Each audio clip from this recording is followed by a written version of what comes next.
Hello and welcome back. एक बार आपका फिर से बहुत बहुत स्वागत है। तो इस वीडियो में हम rain and Martin grammar book से इसका हम फोर्थ चैप्टर पढ़ेंगे और फोर्थ चैप्टर है पार्ट्स ऑफ स्पीच। जी हाँ, पार्ट्स ऑफ स्पीच। अगर आप अपने ग्रामर पे पकड़ बेहतर बनाना चाहते हैं, आप अपने ग्रामर को ठीक करना चाहते हैं, तो आपके पास सबसे पहले पार्ट्स ऑफ स्पीच की जानकारी होनी चाहिए। पार्ट्स ऑफ स्पीच ग्रामर में एक बहुत इंपॉर्टेंट रोल प्ले करता है। तो अगर आपका पार्ट्स ऑफ स्पीच का जानकारी नहीं है तो ग्रामर आप ठीक ढंग से समझ नहीं पाएंगे। पूरा ग्रामर, पूरा जो इंग्लिश ग्रामर है वो पार्ट्स ऑफ स्पीच पे टिका हुआ है। तो पार्ट्स ऑफ स्पीच का फर्स्ट हैंड नॉलेज आपको पास होना चाहिए कि नाउन किसे कहते हैं, प्रोनाउन किसे कहते हैं, एडजेक्टिव किसे कहते हैं, प्रीपोजिशन किसे कहते हैं। तो इस वीडियो में मैं आपको पार्ट्स ऑफ स्पीच का बेसिक इंट्रोडक्शन दूंगा, बताऊंगा। तो बेसिकली इस चैप्टर में पार्ट्स ऑफ स्पीच में यहाँ पर आपको एक डेफिनेशन वाइज बताया जाएगा कि हम नाउन किसे कहते हैं, प्रोनाउन किसे कहते हैं, जितने भी पार्ट्स ऑफ स्पीच है सबके बारे में हम एग्जाम्पल के हेल्प से जानेंगे। तो चलिए स्टार्ट करते हैं। सबसे पहले देखो, ध्यान देना, यहाँ पर स्पीच बोल रहा है। स्पीच का मतलब क्या होता है? स्पीच का मतलब बोली। जो कुछ भी हम बोलते हैं, बोलते समय हम क्या करते हैं, हमारे मुंह से, हमारे जुबान से कोई वर्ड्स निकलता है तो उसे हम स्पीच कहते हैं। तो हम जो बोलते हैं यानी जो वर्ड्स हम निकालते हैं उस वर्ड्स के कितने पार्ट होते हैं। तो ध्यान देना कि जितने भी वर्ड्स होते हैं, कोई भी लैंग्वेज बिना वर्ड्स का नहीं होता है। कोई भी लैंग्वेज बिना वर्ड्स का नहीं होता है और वर्ड्स को ही हम स्पीच कहते हैं। लेकिन किसी भी सेंटेंस में सभी वर्ड का एक ही रोल नहीं होता है। डिफरेंट वर्ड्स के डिफरेंट रोल्स होते हैं, डिफरेंट फंक्शंस होते हैं, डिफरेंट वर्ड्स के डिफरेंट ग्रामेटिकल फंक्शंस होते हैं। तो इंग्लिश में वर्ड्स के टोटल फंक्शन कितने हैं? इंग्लिश में वर्ड्स के टोटल 8 फंक्शंस है, 8 फंक्शंस है।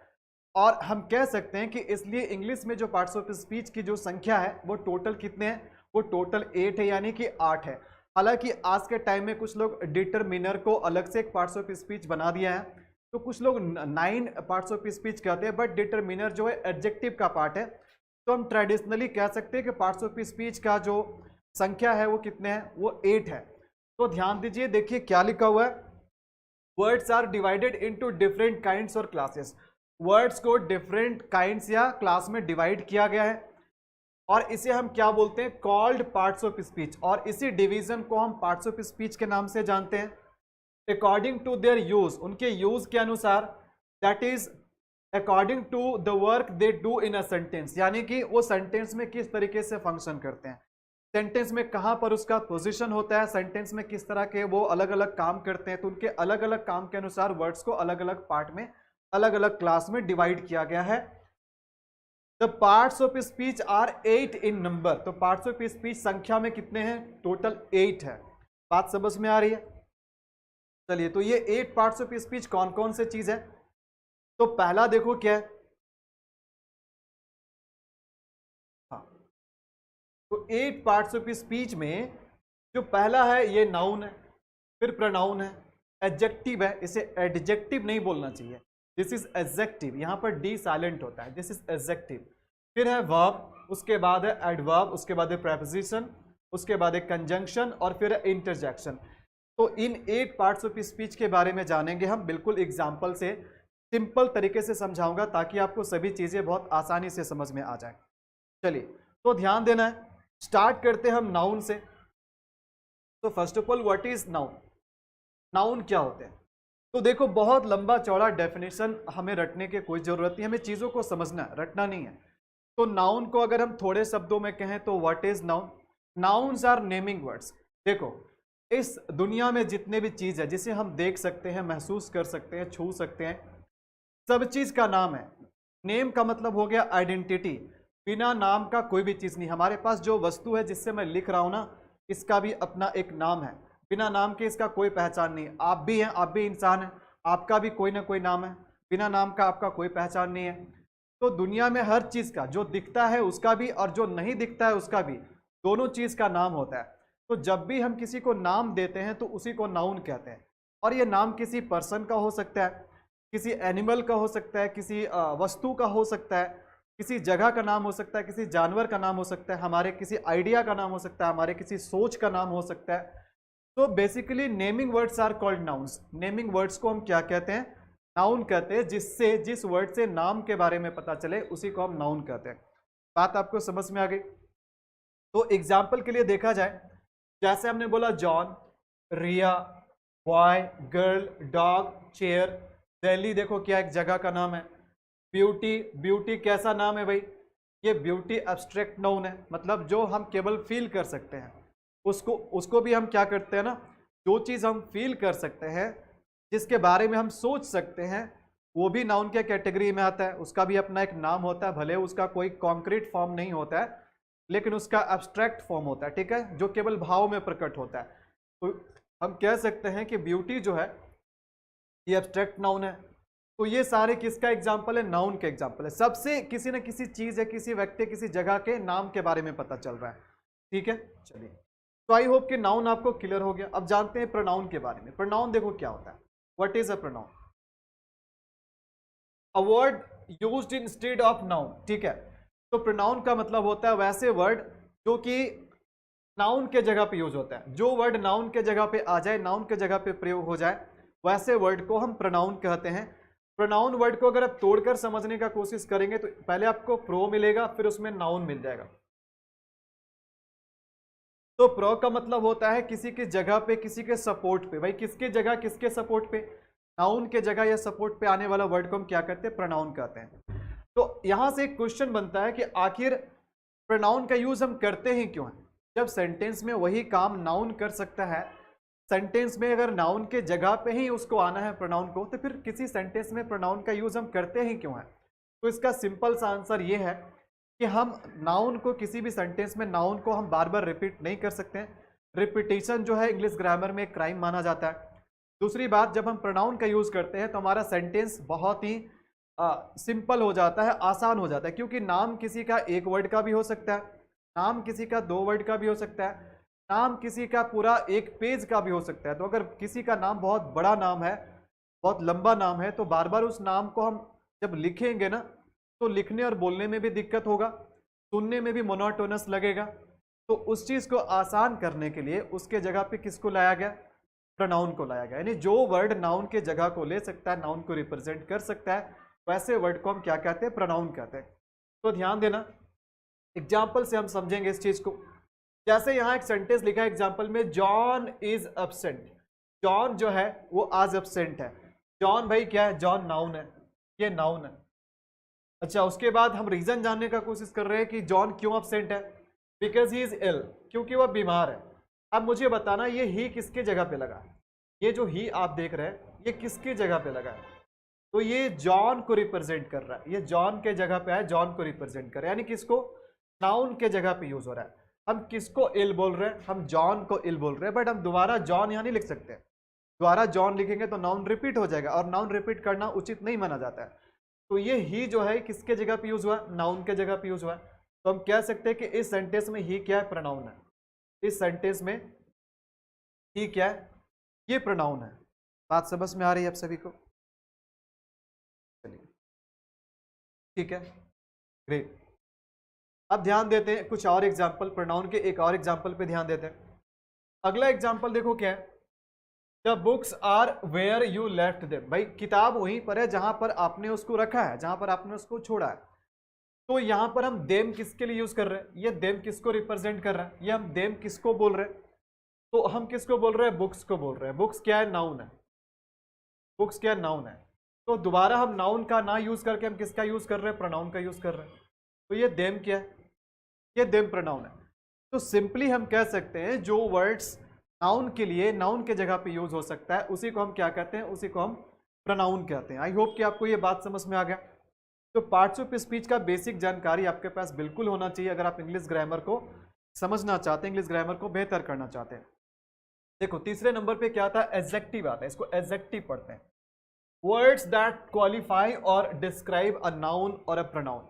वैसे वर्ड्स को हम एडजेक्टिव्स कहते हैं जो किसी नाउन को क्वालिफाई करता है या फिर डिस्क्राइब करता है। देखो डिस्क्राइब करना का मतलब होता है कि उसका क्वालिटी बताना, मतलब किसी नाउन या प्रोनाउन का क्वालिटी बताना। क्वालिटी में बहुत कुछ चीज़ें आती है। क्वालिटी में कलर आता है, ओपिनियन आता है, साइज आता है, शेप आता है, मटेरियल आता है, बहुत तरह की चीज़ आता है। क्वालिटी गुड भी हो सकता है, क्वालिटी बैड भी हो सकता है। डिस्क्राइब करना का मतलब नाउन के या प्रोनाउन के क्वालिटी के बारे में बताना। क्वालिफाई का मतलब होता है नाउन में एक नया मीनिंग जोड़ने का काम करना, नाउन के मीनिंग को चेंज करना, उसमें एक्स्ट्रा मीनिंग दे करके, उसमें एक्स्ट्रा मीनिंग को ऐड करके, मतलब एक तरह से कह सकते हैं नाउन या प्रोनाउन की विशेषता बताना। तो जो वर्ड नाउन या प्रोनाउन को डिस्क्राइब करे, उसकी विशेषता बताए, उसको मॉडिफाई करे, वैसे वर्ड्स को हम क्या कहते हैं? एडजेक्टिव कहते हैं। वैसे वर्ड्स को हम एडजेक्टिव कहते हैं। ठीक है, बात समझ में आ रही है? एग्जाम्पल से समझते हैं। जैसे यहां पर एक एग्जाम्पल है, she is a beautiful girl. तो यहां पर गर्ल क्या है भाई? यहां पर ये गर्ल क्या है? ये नाउन है। ये क्या है? ये नाउन है। ये जो गर्ल हम देख रहे हैं ये नाउन है।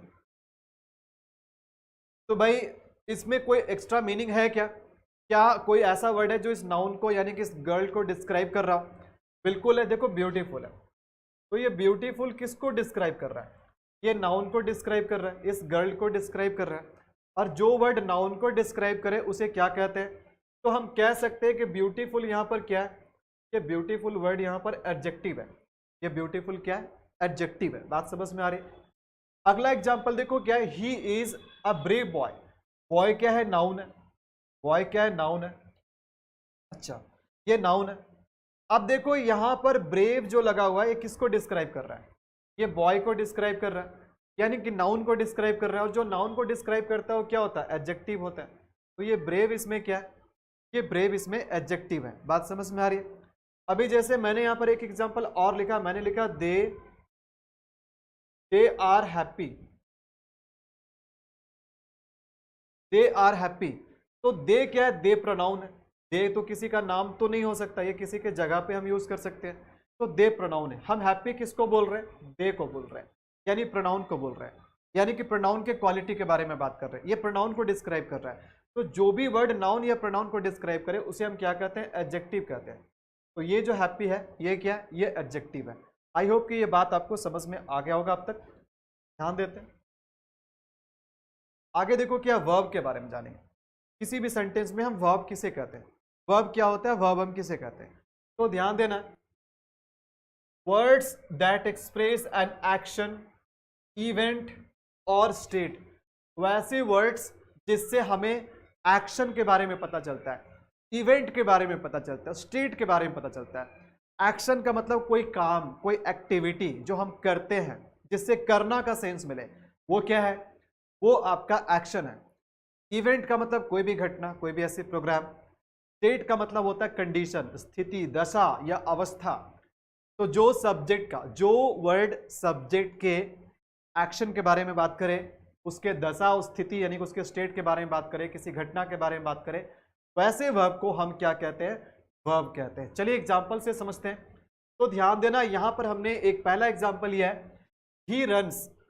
तो रन्स क्या है भाई? ये सब्जेक्ट के एक्टिविटी के बारे में बता रहा है। वह दौड़ता है। दौड़ना क्या हुआ? एक एक्शन हुआ। तो हम कह सकते हैं कि यहां पर रन्स वर्ब है। रन्स वर्ब है जो कि एक्शन बता रहा है। आगे देखो नेक्स्ट एग्जांपल क्या है? They play. तो प्ले यहां पर क्या है? वर्ब है। ये वर्ब है। नेक्स्ट क्या है? Sugar test sweet. तो यहां पर टेस्ट वर्ब है। टेस्ट यहां पर हमारा वर्ब है। तो चीनी का स्वाद मीठा होता है। चीनी का स्वाद मीठा होना ये क्या है? ये इसका स्टेट के बारे में बात कर रहे हैं कि कोई एक्शन के बारे में बात कर रहे हैं? तो बिल्कुल यहां पर हम स्टेट के बारे में बात कर रहे हैं। बात समझ में आ रही है? तो यहां पर ये वर्ब क्या दिखा रहा है? ये वर्ब स्टेट दिखा रहा है। ये वर्ब क्या कर रहा है? स्टेट दिखा रहा है। तो आई होप कि आपको ये वर्ब के बारे में भी अब तक समझ में आ गया होगा। चलिए बात क्लियर है। आइए बात करते हैं नेक्स्ट पार्ट्स ऑफ स्पीच के बारे में। अगला जो पार्ट्स ऑफ स्पीच है ये एडवर्ब है। तो भाई एडवर्ब का भी अपना कोई ना कोई फंक्शन होता होगा सेंटेंस में। नाउन का काम है नाम बताना, प्रोनाउन का काम है नाउन के जगह पे आना, एडजेक्टिव का काम है नाउन और प्रोनाउन के क्वालिटी बताना, उसको डिस्क्राइब करना, और वर्ब का काम है एक्शन, इवेंट और स्टेट बताना। और एडवर्ब का काम होता है, इसका भी काम होता है क्वालिफाई करना। एडवर्ब का भी काम होता है क्वालिफाई करना, words that qualify a verb, an adjective और अनदर एडवर्ब। तो एडजेक्टिव की तरह एडवर्ब भी क्या करता है? ये क्वालिफाई करता है, मतलब क्वालिटी बताता है। एडजेक्टिव नाउन और प्रोनाउन का क्वालिटी बताता है, लेकिन एडवर्ब जो है वो वर्ब का क्वालिटी बताएगा, एडजेक्टिव का क्वालिटी बताएगा, या दूसरे एडवर्ब का, मतलब एक एडवर्ब दूसरे एडवर्ब का क्वालिटी बताएगा। बात समझ में आ रही है? चलिए एग्जाम्पल से समझते हैं इस बात को। एग्जाम्पल से हमें कोई बात बहुत अच्छे तरीके से समझ में आता है। तो हमने यहाँ पर लिखा ही रन्स फास्ट, तो ही सब्जेक्ट है सेंटेंस का, रन्स क्या है? वर्ब है। रन्स क्या है? वर्ब है। वह दौड़ता है। अब उसका दौड़ने की विशेषता क्या है भाई? उसका दौड़ने की विशेषता है कि फास्ट दौड़ता है। तो ये फास्ट क्या है? ये फास्ट एडवर्ब हो गया। ये फास्ट एडवर्ब क्यों हो गया? ये एडवर्ब इसलिए हो गया क्योंकि ये वर्ब को क्वालिफाई कर रहा है, ये वर्ब की क्वालिटी बता रहा है। देखो नेक्स्ट एग्जांपल क्या है? नेक्स्ट में ही सब्जेक्ट है, रन्स वर्ब है, और ऊपर के एग्जांपल से ये बात स्पष्ट है कि जो फास्ट है ये एडवर्ब है, ये एडवर्ब है। अब यहाँ पर एक नया वर्ड आ चुका है। नया वर्ड क्या है? वेरी है। ये वेरी किसका क्वालिटी बता रहा है? फास्ट का बता रहा है, यानी एडवर्ब का बता रहा है। और जो कोई भी वर्ड एडवर्ब को क्वालिफाई करे वो खुद भी क्या होता है? खुद भी एडवर्ब होता है। तो हम कह सकते हैं कि वेरी क्या है? वेरी एडवर्ब है, वेरी एडवर्ब है। अभी देखो नीचे वाले एग्जांपल से हम समझ सकते हैं कि ब्यूटीफुल क्या है? ब्यूटीफुल एडजेक्टिव है, ये ब्यूटीफुल एडजेक्टिव है। भाई कितना ब्यूटीफुल है? तो बहुत ब्यूटीफुल है। तो ये जो वेरी है, ये वेरी किसको क्वालिफाई कर रहा है? एडजेक्टिव को कर रहा है। और जो एडजेक्टिव को क्वालिफाई करता है वो क्या होता है? एडवर्ब होता है। तो इसीलिए हमने यहाँ पर 3 एग्जाम्पल लिया ताकि तीनों बात को मैं समझा पाऊँ कि कैसे एडवर्ब वर्ब को, एडजेक्टिव को और एडवर्ब को क्वालिफाई करता है, उसका क्वालिटी बताता है। ये बात आपको समझ में आई? चलिए यहाँ तक क्लियर है। नेक्स्ट पार्ट्स ऑफ स्पीच पे चलता है। अगला पार्ट्स ऑफ स्पीच है प्रेपोजिशन। तो प्रेपोजिशन क्या होता है? Relation showing words. Prepositions are relation showing words, वैसे वर्ड्स जिसका फंक्शन सेंटेंस में क्या होता है? रिलेशन बताना। तो एक बात बिल्कुल ध्यान रखिएगा, आमतौर पे प्रेपोजिशन किसी सेंटेंस में नाउन या प्रोनाउन के पहले आता है। प्रेपोजिशन किसके पहले आता है? नाउन या प्रोनाउन के पहले आता है। क्यों आता है? उस नाउन या प्रोनाउन का रिलेशन सेंटेंस में दूसरे वर्ड्स के साथ बताने के लिए। तो किसी नाउन या प्रोनाउन का रिलेशन सेंटेंस में दूसरे वर्ड्स के साथ कैसे है, उस रिलेशन को कौन बताता है? प्रेपोजिशन बताता है। तो प्रेपोजिशन का काम होता है संबंध बताना। संबंध बताने वाले शब्दों को प्रेपोजिशन कहते हैं। चलिए एग्जांपल से समझते हैं। तो ये बात बिल्कुल याद रखना है कि ज्यादातर केसेस में, यानी आमतौर पे जो प्रेपोजिशन है वो नाउन और प्रोनाउन के ठीक पहले आता है। चलिए तो देखना है यहाँ पर, जैसे हमने एग्जांपल लिखा, there is a book on the table. अब देखो यहाँ पर बुक है और यहाँ पर टेबल है, ये दोनों आपस में नाउन है। तो मैं बोल रहा हूँ बुक जो है ना, बुक टेबल पे है, तो बुक का संबंध किससे? टेबल से। या फिर कह सकते हैं टेबल का संबंध किससे? बुक से। तो ये संबंध कौन बता रहा है? ये टेबल और बुक के बीच में संबंध कौन बता रहा है? ये ऑन बता रहा है। तो ऑन हम कह सकते हैं प्रेपोजिशन। ये ऑन जो है ये प्रेपोजिशन है, क्योंकि इस नाउन का रिलेशन इस नाउन से बता रहा है। और ये जो प्रेपोजिशन ऑन है ये नाउन के पहले आया कि नहीं आया? आमतौर पे नाउन के पहले आता है। क्यों आता है? इस नाउन का रिलेशन दूसरे वर्ड के साथ बताने के लिए। तो यहाँ पर ऑन क्या हो गया? ऑन यहाँ पर प्रेपोजिशन हो गया। बात समझ में आ रही है? चलिए एक एग्जाम्पल और लेते हैं। देखो अगला एग्जाम्पल क्या है?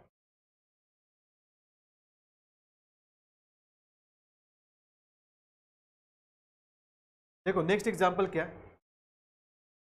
I borrowed a book from him. तो देखो हमने एक बुक बोरो किया, हमने किसी से किताब उधार ली। तो हमने जिससे किताब उधार ली वो रिलेशन किससे बनता है? ध्यान देना। सबसे पहली बात, ये हिम क्या? ये प्रोनाउन है, ये हिम प्रोनाउन है। और हमने जो बुक उधार लिया वो बुक किससे बिलोंग करता था? वो बुक किसका था? ठीक है, तो वो बुक था किसका? ये इसका था, प्रोनाउन का था। हिम, हिम का मतलब कोई व्यक्ति का नाम होगा जिसके जगह पे ये प्रोनाउन आ गया। ठीक है, तो यहां पर हिम और बुक का रिलेशन जो है ना, ये कौन बताया? ये फ्रॉम बताया। तो हम कह सकते हैं फ्रॉम यहाँ पर क्या है? प्रेपोजिशन है। तो प्रेपोजिशन ज्यादातर केस में या तो नाउन या प्रोनाउन के पहले आता है। पहले वाले एग्जांपल में नाउन के पहले आ रहा था और यहाँ पर ये प्रोनाउन के पहले आ रहा है। क्यों आ रहा है? रिलेशन बताने के लिए। आई होप कि अब तक आपको प्रेपोजिशन के बारे में भी अच्छे से समझ में आ गया होगा। अब चलिए बात करते हैं कंजंक्शन के बारे में। कंजंक्शन क्या होता है? What is a conjunction? तो ध्यान देना, कंजंक्शन हम किसको कहते हैं? Conjunctions are joining words. देखो प्रेपोजिशन का काम होता है संबंध बताने का, कंजंक्शन का काम होता है जोड़ने का। जोड़ने वाले वर्ड्स को हम क्या बोलते हैं? कंजंक्शन कहते हैं। जोड़ने वाले वर्ड्स को हम क्या कहते हैं? कंजंक्शन कहते हैं। तो ये किसको जोड़ता है? ये दो वर्ड्स को आपस में जोड़ने का काम करेगा। दो फ्रेजेस को आपस में जोड़ने का काम करेगा, दो सेंटेंसेस या क्लाउजेस को आपस में जोड़ने का काम करेगा। चलिए एग्जाम्पल से समझते हैं। जैसे यहाँ एग्जाम्पल में लिखा हुआ है 2 and 2 make 4, भाई 2 और 2 4 होता है, 2 और 2 4 होता है। तो यहां पर एक 2 है और यहां पर एक 2 है, ये दोनों वर्ड को जोड़ा कौन? ये दोनों वर्ड को जोड़ दिया एंड। तो एंड क्या है? एंड कंजंक्शन है। एंड क्या है? एंड कंजंक्शन है। क्यों कंजंक्शन है? क्योंकि ये दो वर्ड को यहां पर जोड़ने का काम कर रहा है। बात समझ में आ रही? अगला एग्जाम्पल देखो क्या है, I ran fast but miss the bus. यहां पर दो सेंटेंस है, एक सेंटेंस है आई रेन फास्ट और दूसरा सेंटेंस है मिस द बस। ये दोनों सेंटेंस को जोड़ा कौन? ये दोनों सेंटेंस को जोड़ा ये बट। तो बट क्या हो गया? ये बट हो गया कंजंक्शन। क्यों कंजंक्शन? क्योंकि दो सेंटेंस या फिर दो क्लाउज को क्या कर रहे हैं? ये आपस में जोड़ने का काम कर रहे हैं। बात क्लियर है? बात अच्छे से समझ में आपको आ गई? चलिए हम आखिरी पार्ट्स ऑफ स्पीच के बारे में जानते हैं। अगला पार्ट्स ऑफ स्पीच देखो क्या है। नेक्स्ट पार्ट्स ऑफ स्पीच है इंटरजेक्शन। तो इंटरजेक्शन हालांकि ये ऐसा पार्ट्स ऑफ स्पीच है जिसका बहुत कम यूज होता है, जिसका ना के बराबर यूज होता है, लेकिन हाँ ये भी हमारे पार्ट्स ऑफ स्पीच का एक पार्ट है, तो इसे पढ़ना हमें पड़ेगा। तो इंटरजेक्शन हम किसे कहते हैं? Words that express some sudden feeling. अच्छा, वैसे वर्ड्स जो सडन फीलिंग बताता हो, सडन इमोशन बताता हो, स्ट्रॉन्ग इमोशन बताता हो। भाई ये सडन या स्ट्रॉन्ग इमोशन क्या होता है, इसके बारे में जानिए। इमोशन या फीलिंग क्या होता है? जिसमें हम अपने खुशी को व्यक्त करते हैं, हम अपने दुख को व्यक्त करते हैं, हम अपने गुस्सा को, घृणा को, नफरत को व्यक्त करते हैं, हम अपने डर को, हम अपने सरप्राइज को व्यक्त करते हैं, किसी को शाबाशी देते हैं। तो ये सारे जो मिक्सचर होते हैं ना, इसको हम क्या बोलते हैं? इसको हम फीलिंग या इमोशन कहते हैं। लेकिन यही चीज जब आप प्रबल हो करके स्ट्रॉन्ग तरीके से निकले या अचानक से निकले, तो इसी को हम क्या बोलते हैं? इंटरजेक्शन कहते हैं। बात समझ में आ रही है? सिंपल सी बात है कि अगर आपका एग्जाम का रिजल्ट आया, आप परीक्षा में ना केवल पास किए बल्कि आपने टॉप किया, परीक्षा में आपने टॉप किया, पूरा स्टेट टॉपर है, तो आप क्या बोलोगे? Hurrah I have topped, hurrah I have pass the exam. तो हुर्रा जो बोल रहे हैं ना, वो आपकी खुशी को बता रहा है। बात समझ में आ रही है? जैसे हमने मैं मैच देख रहा था, मैच में मैंने देखा कि विराट कोहली ने एक बहुत लंबा छक्का मारा, स्टेडियम पार हो गया, ठीक है। मैंने बोला wow what a shot it is. ये जो वाओ मैं बोल रहा हूँ ना, ये वाओ क्या बता रहा है? इसका कोई स्पेशल मीनिंग नहीं है, बस ये आपकी खुशी को बता रहा है जो अचानक से निकल रहा है। तो कोई भी खुशी, देखो जब भी हम कुछ बोलते हैं तो बोलने से पहले सोचते हैं कि बोले कि नहीं बोले, लेकिन जो चीज़ आप बिना सोचे बोलते हैं अचानक से और उसमें आपका फीलिंग पता चलता है कि आप किस तरह का फीलिंग एक्सप्रेस कर रहे हैं, तो उसी को हम इंटरजेक्शन कहते हैं। बात समझ में आ रही है? तो जैसे ध्यान देना, यहां पर एग्जाम्पल से समझते हैं इस चीज को। जैसे एग्जाम्पल में क्या बोल रहा है? Hurrah we have won the match. तो यहां पर एक सेंटेंस है कि we have won the match, हम लोग मैच जीत चुके हैं। ये हुर्रा का क्या यहां पर रोल है, इसका क्या फंक्शन है? ये केवल आपके इमोशन दिखा रहा है कि आप बहुत खुश हैं, मैच जीत जाने के कारण आप बहुत खुश हैं। तो ये जो हुर्रा देख रहे हैं, ये क्या? यही आपका इंटरजेक्शन है। यही आपका क्या है? इंटरजेक्शन है। ये इंटरजेक्शन है। नेक्स्ट सेंटेंस में देखो क्या, that is really a good news. उसके पहले हमने क्या लिखा है? Wow, wow that is really a good news, मतलब मैं इस न्यूज को सुनकर के बहुत खुश हुआ, वगैम्बो बहुत खुश हुआ। तो ध्यान देना, यहां पर जो ये वाव है, ये क्या है? ये इंटरजेक्शन है। ये इंटरजेक्शन है, ये इंटरजेक्शन। और एक चीज हमेशा नोटिस करना, इंटरजेक्शन के साथ ये वाला चिन्ह हम जरूर लगाते हैं। इस चिन्ह को क्या बोलते हैं? इस चिन्ह को हम नोट ऑफ एक्सक्लामेशन बोलते हैं। तो इंटरजेक्शन के साथ ये चिन्ह आपको जरूर मिलेगा। हुर्रा, वाह, और कैसे कैसे इंटरजेक्शन हो सकते हैं? अलास, ये भी क्या इंटरजेक्शन है? ओप्स, ये भी क्या है? इंटरजेक्शन है। बात समझ में आ रही है? ओह, ये भी क्या है? इंटरजेक्शन है। तो दीज आर इंटरजेक्शन, और सभी के अंत में क्या होता है? ये वाला चिन्ह जरूर होता है, नोट ऑफ एक्सक्लामेशन जरूर होता है। तो आई होप कि आपको समझ में आ गया। आप लोगों का बहुत डिमांड था, मैंने अभी तक रेनिन मार्टिन से 3 और इसको लेकर के 4 चैप्टर वीडियो बनाया इस पे। हाँ, हालांकि चीज़ों को मैंने एज इट इज़ नहीं लिया है, चैप्टर मैं उसी के अकॉर्डिंग पढ़ा रहा हूँ, लेकिन मैंने रेनिन मार्टिन से चीज़ें एज इट इज़ नहीं लिया, मैंने चीज़ों को सिंप्लीफाई करने का कोशिश किया। जो चीज़ें मुझे अच्छी लगी मैंने उसको लिया, और मैंने कुछ अलग से भी एग्जाम्पल दिया ताकि मैं आपको और भी सिंपल तरीके से समझा सकूं। हमारा मेन गोल होना चाहिए चीज़ों को समझना, ताकि हमें वही एग्जाम्पल चाहिए कि जो कि रेन एंड मार्टिन में दिया हुआ, ठीक है। तो लेकिन हाँ, चैप्टर को मैं अकॉर्डिंगली चल रहा हूँ, जैसे जैसे चैप्टर दिए हुए हैं वैसे मैं चल रहा हूँ। आप लोगों का रिक्वेस्ट रहता है या फिर आप लोग कमेंट बार बार करते हैं सर कि प्लीज़ आप डेली वीडियो डाला करो। मैं अपने तरफ से पूरा कोशिश करता हूँ, लेकिन आपको पता होना चाहिए कि मुझे ऑफलाइन क्लासेस भी लेने होते हैं। तो 3 दिन तो मैं बहुत बिजी रहता हूँ, उस बिजी शेड्यूल में भी मैं कोशिश करता हूँ कि मैं 1-2 क्लास ले लूँ यूट्यूब पे, बट कभी कभी ये हमारे कैपेसिटी से बाहर हो जाता है। मतलब कभी कभी मैं बहुत ज़्यादा ऑफलाइन में बिजी हो जाता हूँ, तो मैं उस दिन नहीं ले पाता हूँ, बट अगले दिन मेरा पूरा कोशिश होता है क्लास लेने का, ठीक है।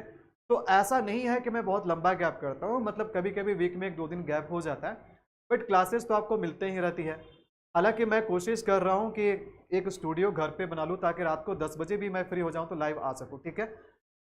तब तक के लिए आप लोग जो भी इस चैनल को प्यार दे रहे हैं, सपोर्ट कर रहे हैं, मैं आपको इसके लिए तहे दिल से आपको थैंक यू बोलना चाहूँगा, क्योंकि आप लोग इतना प्यार और सपोर्ट कर रहे हैं। आप लोग ज़्यादा से ज़्यादा शेयर कीजिए इस चैनल के बारे में, लोगों को बताइए। अगर आपको यहाँ से कुछ अच्छी चीज़ें प्राप्त हो रहा है, आपको लग रहा है कि यहाँ से मैं सीख रहा हूँ, तो आप इसको शेयर कीजिए, आप इसको एक बड़ा फैमिली बनाइए। तो आप लोग बोल रहे थे सर रेन मार्टिन को कंटिन्यू रखिए, मैंने यहाँ पर आज चौथा चैप्टर आपका कंप्लीट करा दिया। फिर मैं मिलूंगा आपसे नेक्स्ट लेक्चर में 5वें चैप्टर के साथ। तब तक के लिए it's a goodbye, thank you so much for watching, take care.